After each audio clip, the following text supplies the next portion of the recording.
জোরপূর্বক পঞ্চায়েতের রাস্তা দখলের অভিযোগ। সরব উত্তর দিনাজপুরের রায়গঞ্জ ব্লকের ভিটি কাটিহার গ্রামের বাসিন্দারা। অভিযোগ, এলাকায় যাতায়াতের একমাত্র ভরসা ছিল গ্রাম পঞ্চায়েতের রাস্তাটি।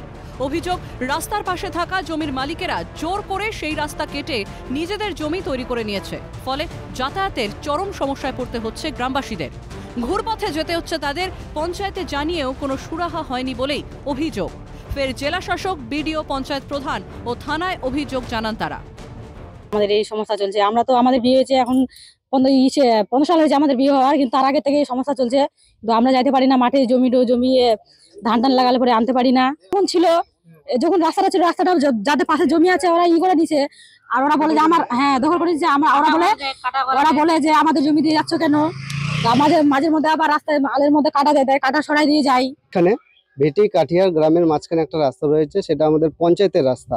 সেই রাস্তাটা প্রায় দীর্ঘদিন ধরে যে দুই পাশে যাদের জমি আছে, জমির মালিকরা রাস্তাটা কেটে একদম জমিতে পরিণত করে দিয়েছে। জানিয়েছি প্রায় 1-1.5 বছর আগে গ্রাম পঞ্চায়েত প্রধানকে জানিয়েছিলাম, মেম্বারকে জানিয়েছিলাম, তো এতে কোনো সুরাহা হয়নি।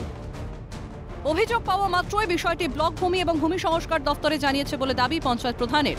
দ্রুত সমস্যা সমাধানের আশ্বাস দিয়েছেন তিনি। সেটার জন্য আমরা বিএলও অফিসে বিএলআর সাহেবকে জানানো হয়েছে। তো বিএলআর সাহেবের ওখান থেকে আমাদের একজন পঞ্চায়েত আধিকারিক থাকে, যার নাম হচ্ছে আড়াই সাহেব। সেই আড়াই সাহেব এসে সেই জায়গাটাকে শনাক্ত করবে। আমার কাছ থেকে 3 দিন টাইম চেয়ে নিয়েছে।